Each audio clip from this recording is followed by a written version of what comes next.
Hi, I'm Kristina O'Neill, Editor-in-Chief of WSJ Magazine. Welcome to The One, with three of fashion's most iconic models, Amber Valletta, Carolyn Murphy, and Shalom Harlow. They first burst on the scene together in the 1990s, and they're still at the top of their game. Recently, I caught up with the trio to talk about their long friendship, the secret to their staying power, and their recent WSJ Magazine cover. And now, Amber, Carolyn, and Shalom.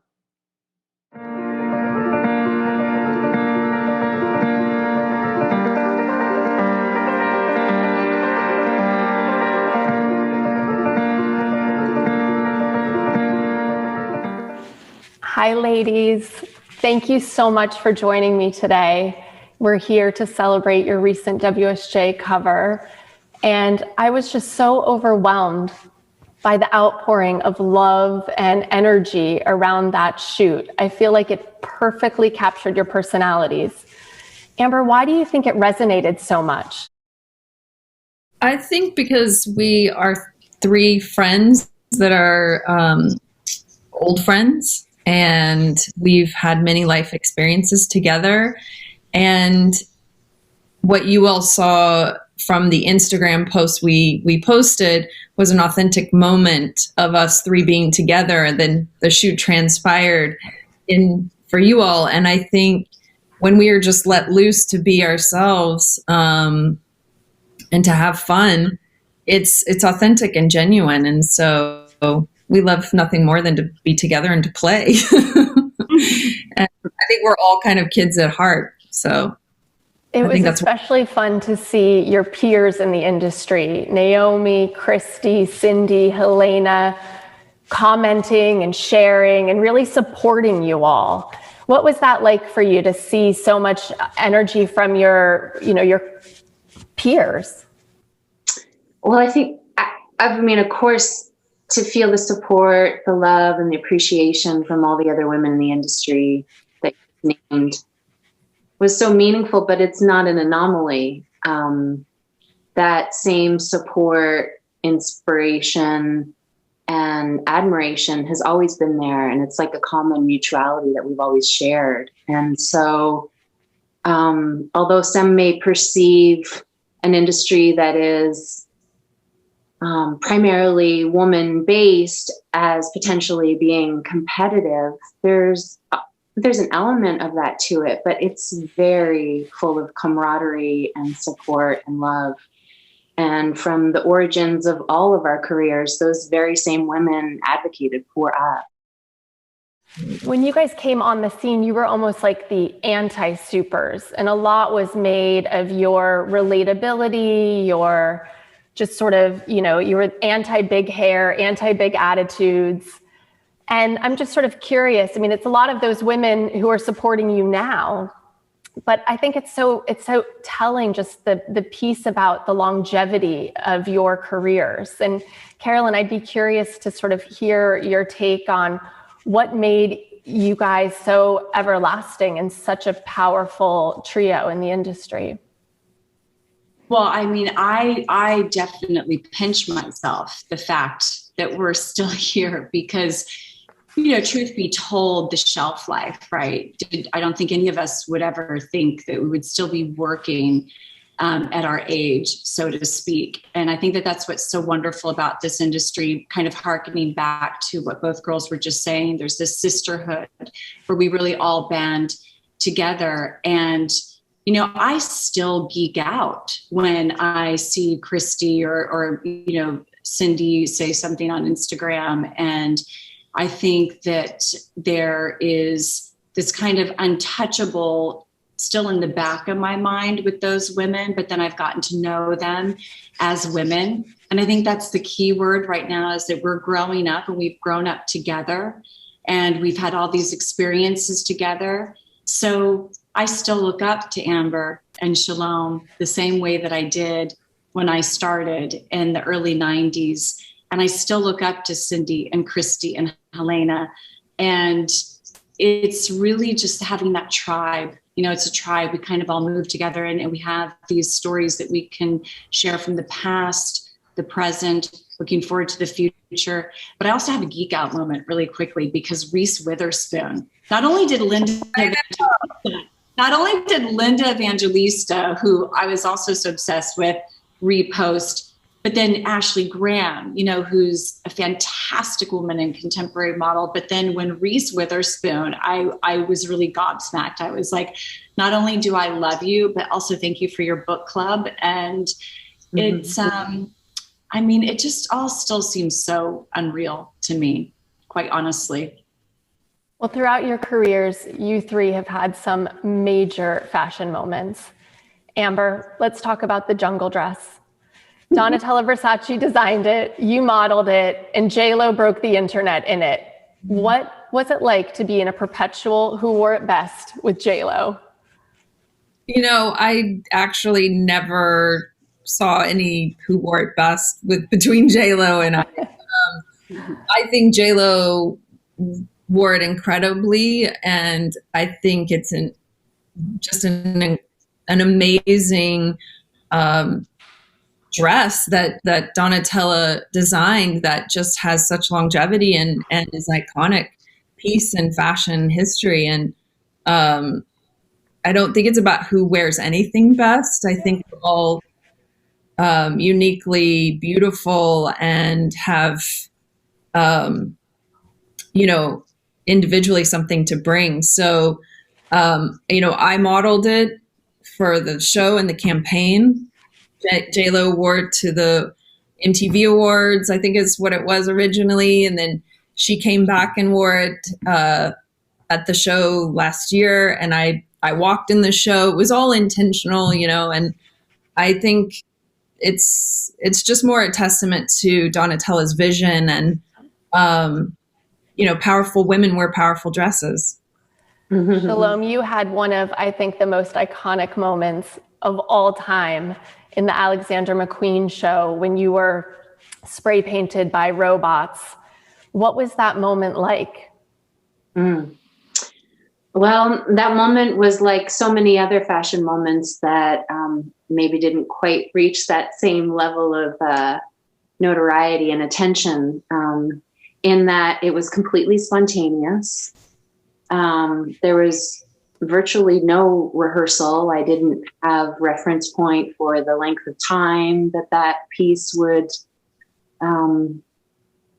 take. And it was really just like stepping off into a great void of unknowing and trusting that all the elements that Lee had provided to execute his vision would carry me through what needed to move through instinctually. And so that's what happened. And moments prior to the show beginning, I went to use the loo, and they were like those like camper porta potty, like totally unchic things. And Bjork was washing her hands at the same time that I was. And I just was so thrilled knowing that I was going to have the opportunity to supply her with like, a level of entertainment and inspiration that she had brought to me for so many years. So that was a special part of that moment for me personally. That's awesome. Mm-hmm. And Carolyn, your career sort of exploded at the same time as Tom Ford's tenure at Gucci took off. And you wore a few things on his runway that I think are in the collective, fashion memory, namely the white cutout jersey gown. What was it like to sort of be a part of those early days at Gucci when your career was sort of on the rise? Well, it was an interesting time because, of course, I didn't really grow up around so much fashion, small town girl, and to, get to know these big fashion house names. I actually did not know what Gucci was. I'm going to be totally honest, let alone Versace, Prada, all these other. Now, of course, I do, but it was just at that time, I don't think I had a concept of fashion for one, but then the people behind them. So I was still learning. And Tom was one of those designers that I could actually relate to more because he's from the South and he's like super American, and his, his friendliness was what kind of made it not seem like I was working, if that makes any sense. But then when he would put me in a dress, and then that white cutout dress in particular, I was like, oh God, well, who is she? You know? And he was always this champion of like, you know, being sexy and embracing your womanhood. So it was the first time that I could kind of turn into a mirror at the atelier and go, oh, I kind of like her. Oh, I want to be her.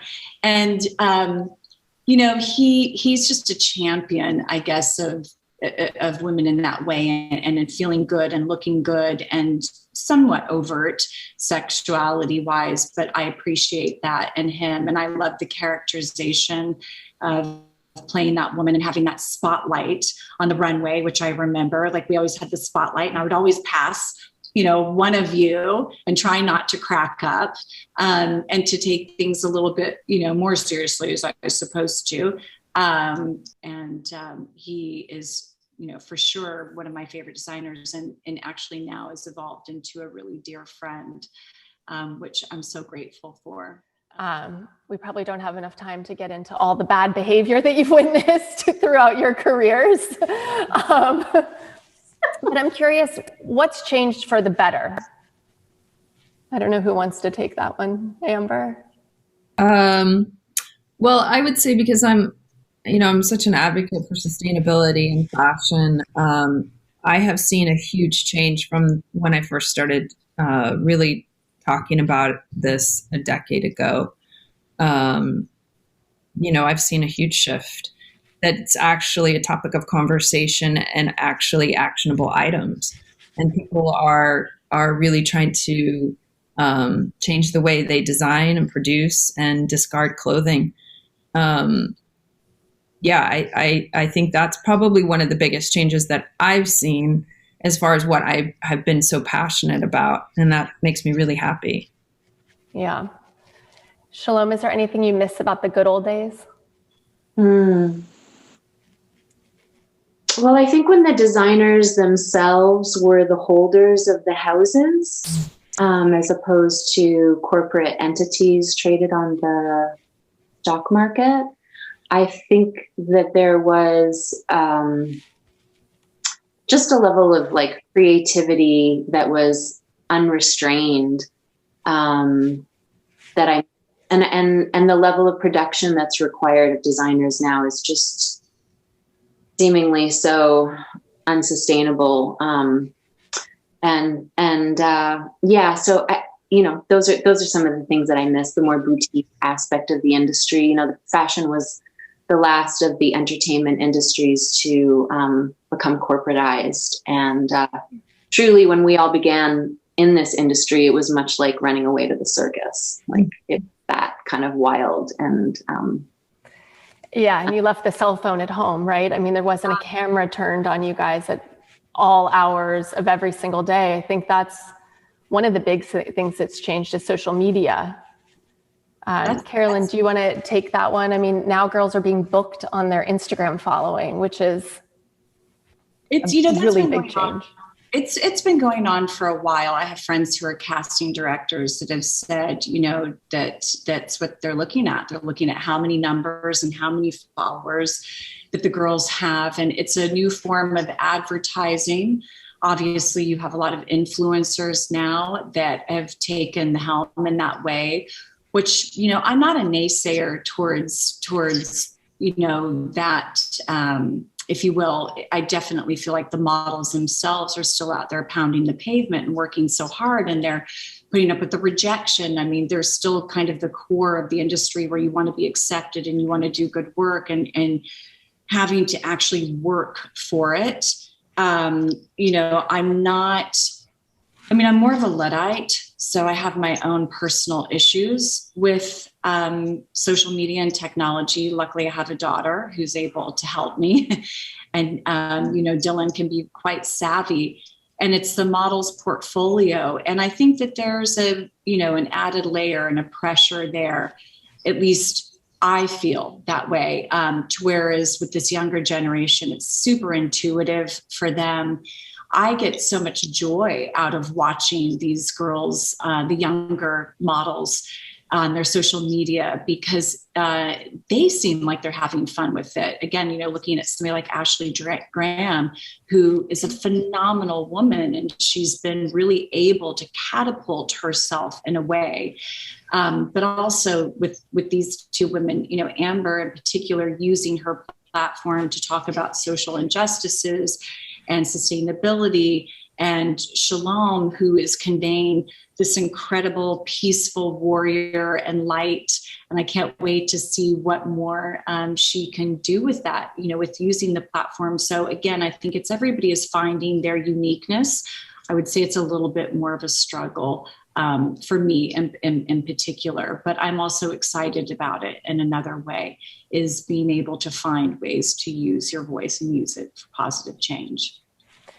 Well, it was the Instagram post that you guys did, I think it was late December, when the three of you were out on a hike, which we later learned in Elisa's reporting of your cover story, that you had gathered to mourn the loss of Shalom's mother, which I was very sad to hear about Shalom, and also the passing of Stella Tennant.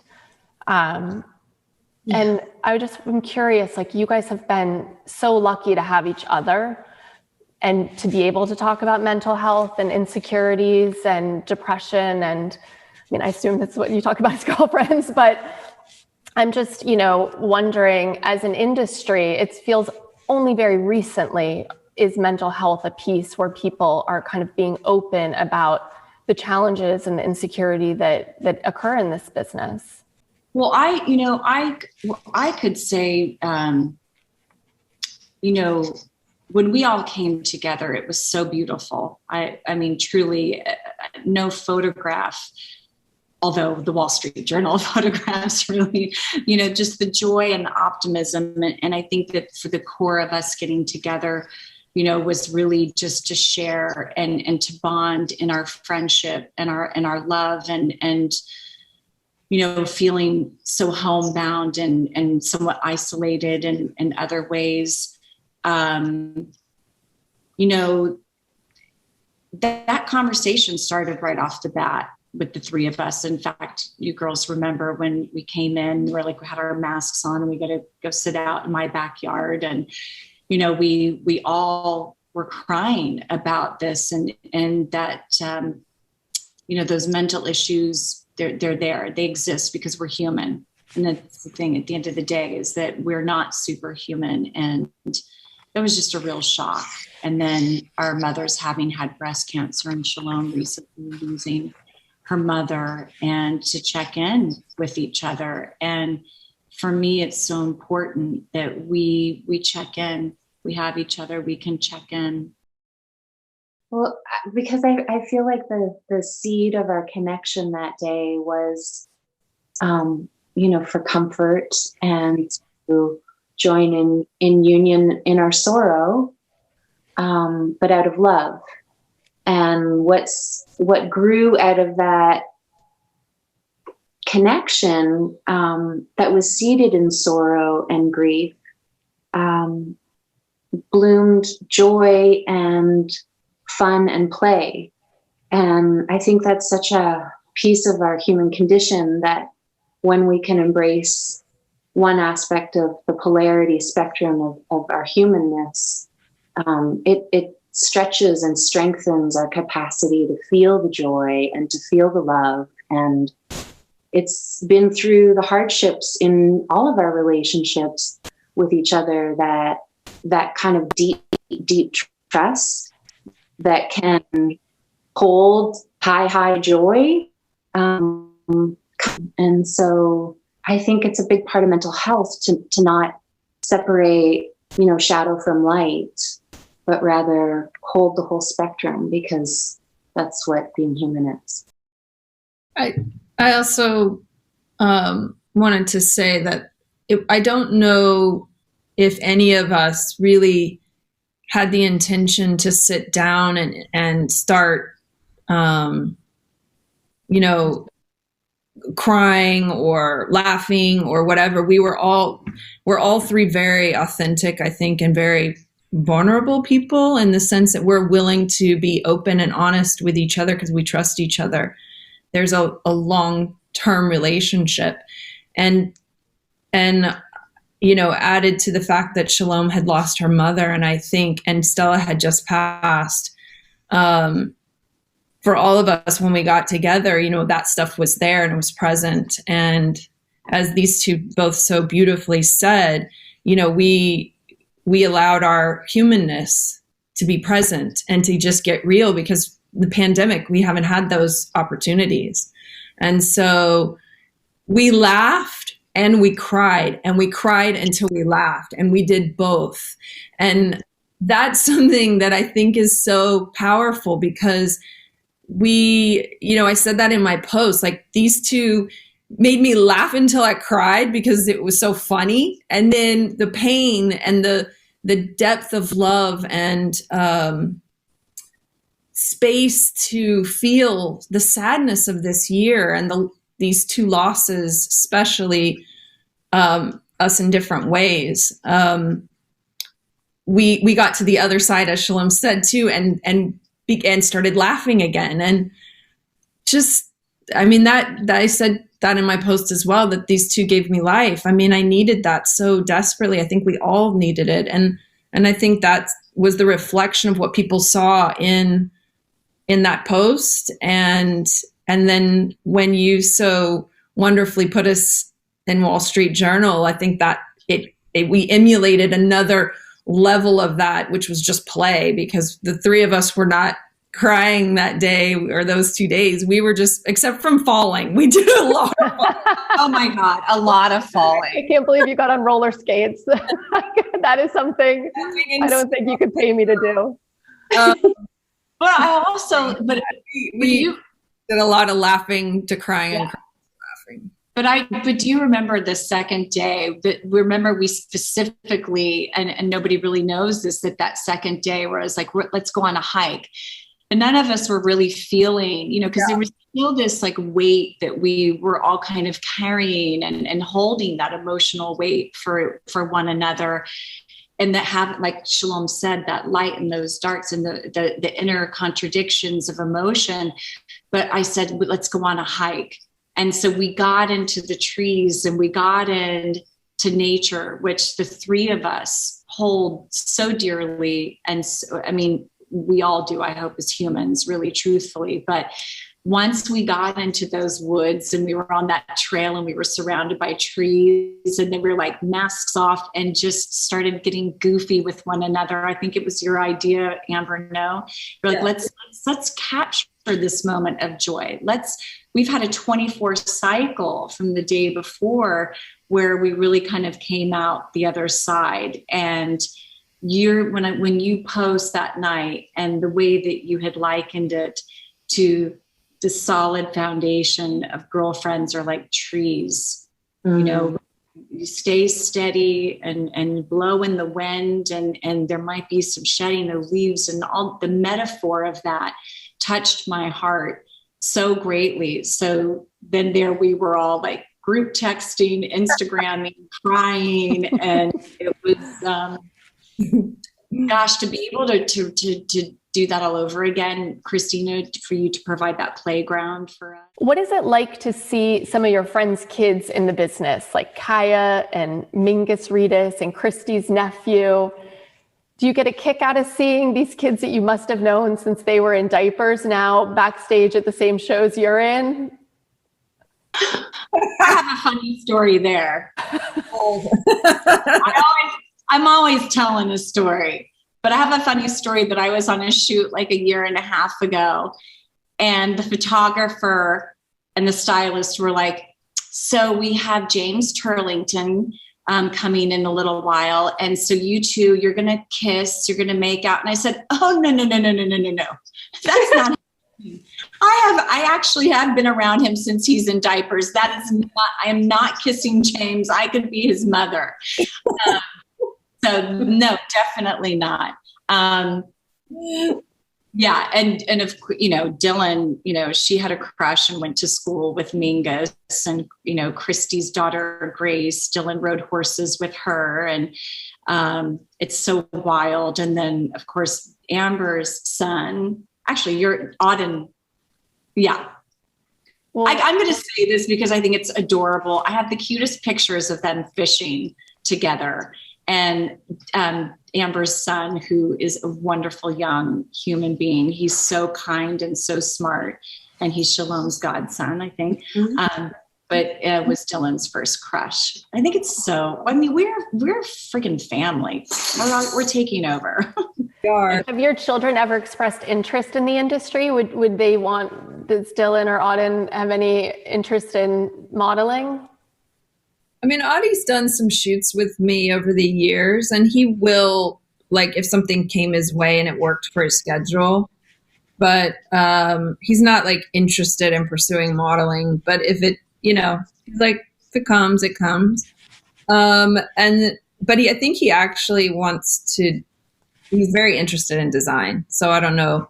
He's very interested in sneaker design specifically. But we'll see. I don't know. Well, it's probably the right business to get into. Yeah, his godmother can guide him all out of the way. With I'm pleasure. curious how you feel about, you know, your trajectory from here. Do you think that you'll stay in the industry for much longer? Is it something that you're sort of open to seeing how the chips fall? What's your sort of guiding principle on continuing in the business? I think, but AARP, isn't that what? We don't have a face. I think we could be like AARP, or I could do Rogaine because, you know, my forehead's so big. I mean, I don't know. I'm happy right now. I'm happy to keep doing whatever, as long as it's creative and interesting, and I can work from a valued place, meaning, you know, bringing the things that I'm passionate about to the opportunities I'm given. And trying to make a change in the industry for the better, whatever it is, either helping young women, you know, or helping brands find a more sustainable path.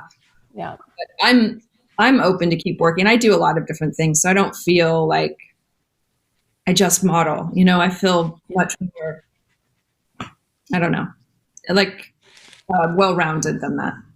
Mm-hmm. Mm-hmm.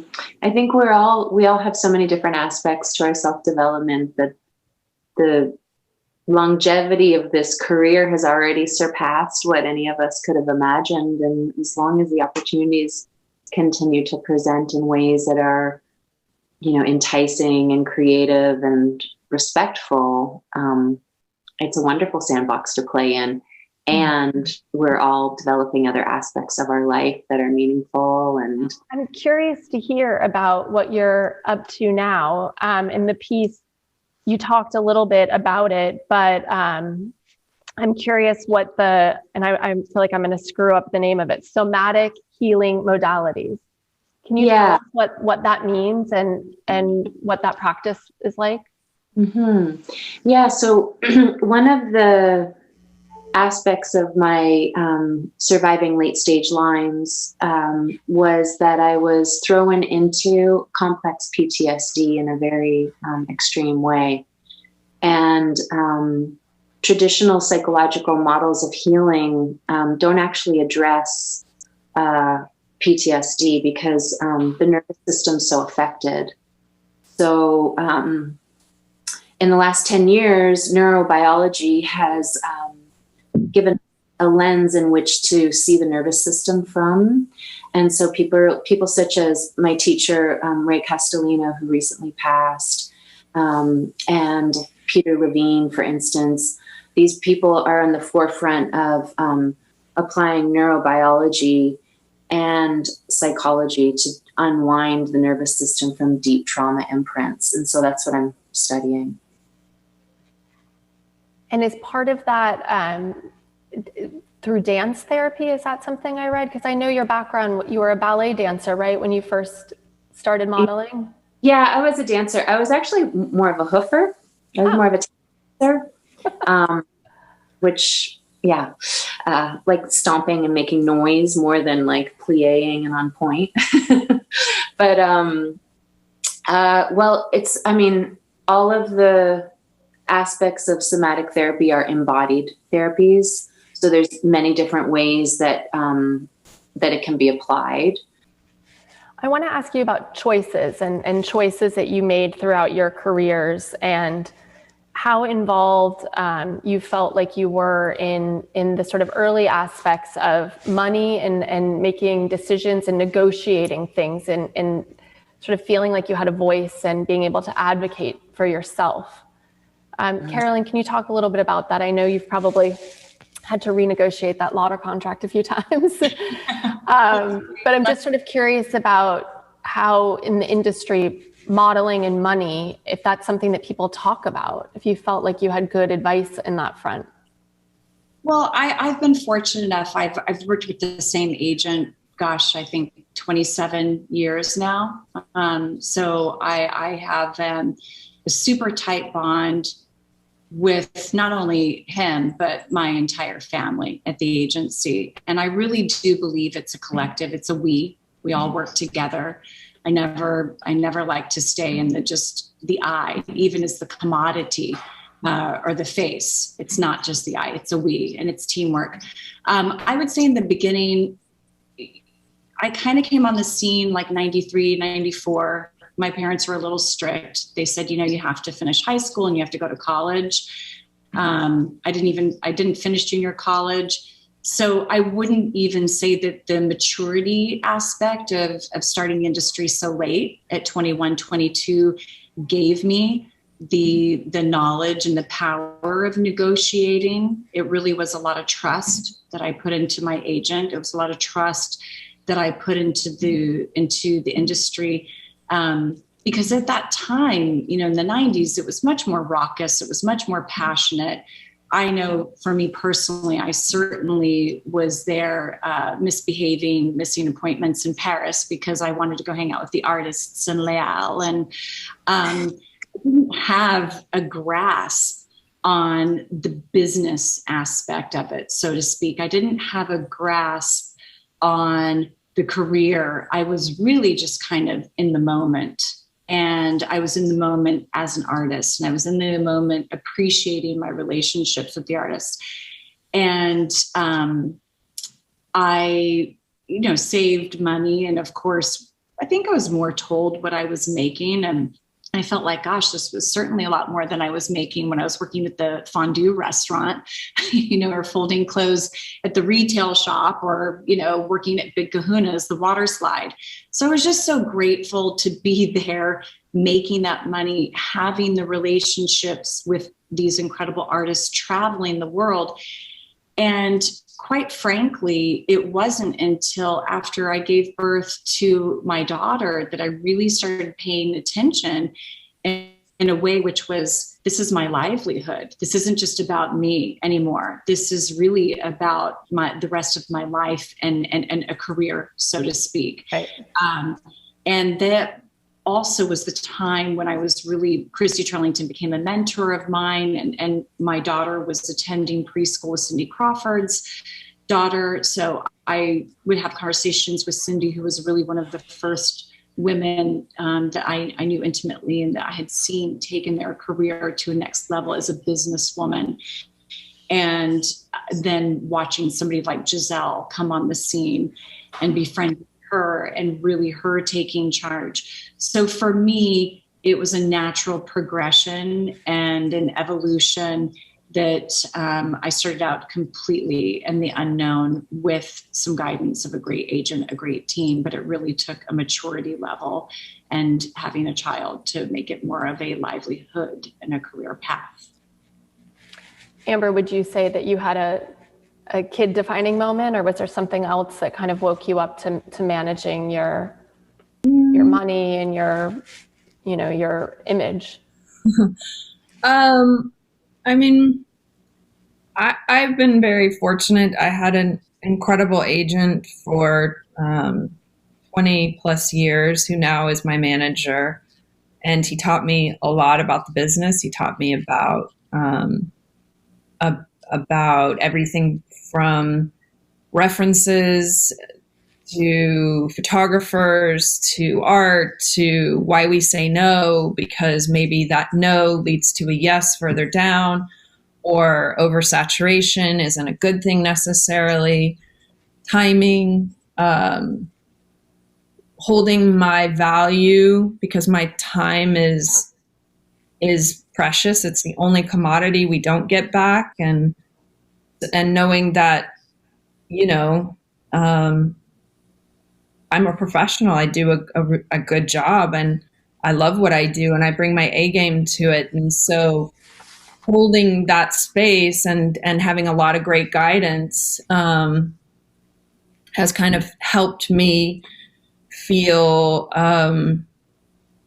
my value, and also take really seriously what I earn, and have respect for it, because it, again, like the ladies have mentioned, I don't think any of us necessarily thought how long our career would be, but not that I'm that surprised either, because look at these two classically beautiful they continue to work.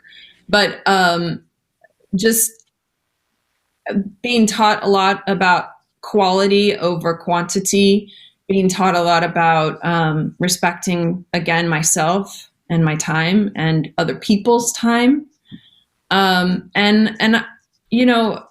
got sober really young, and that taught me a lot about self-respect and respecting others, and showing up to be a worker among workers. And I didn't have that ethic, I don't think, before I got sober. And more than anything, it's just about, at the end of the day, I want to be inspired. I just want to be creatively inspired, but I also want to be inspired by doing something good. So that's it. I hope I answered that right. No, it was a beautiful answer. I think those are the tools that let you then be inspiring, right? Which you guys still are. Do you want to add anything? Sure. I'm going to bring in a little bit of the shadow here. So, there's, we are children in an adultized world when we begin in this industry, and the amount that we're earning is far surpasses the level of maturity that we have. And so, not just speaking from an individual point of view, although this did happen personally to me, but I also have seen it within the industry as well, that kind of level of vulnerability and innocence combined with power, wealth, and prestige is a particularly dangerous combination, and takes incredible amounts of maturity to learn how to wield successfully. And so I definitely had my fair share of betrayals and missteps and false comrades that I thought I could trust, that I learned the hard way I shouldn't. And it's a challenging road to traverse. And personally speaking as well, there's been, as coming from a working class background and then skipping generation, in one generation, skipping multiple layers of class status, puts an incredible strain on the relationships within a family as well. And so that's been one of my most challenging life experiences, is navigating familial relationships that are stressed and strained by the financial position that I've been put in. And of course, I'm blessed and have so much gratitude for all of the abundance and all the opportunities that have been given to me. But there's also there's a very deep challenge embedded in it as well. Yeah. Well, it sounds like you have a real perspective. I'd love to read a book on this. I feel like you could write the handbook, and so many, from the next generation, I'm sure, would look to your life experience as a guiding, principle. On that note, thank you for sharing your friendship and your wisdom with us tonight and in the pages of the magazine. It's been such a treat to have you and your energy and all that you do and put out into the world be a part of WSJ. So thank you.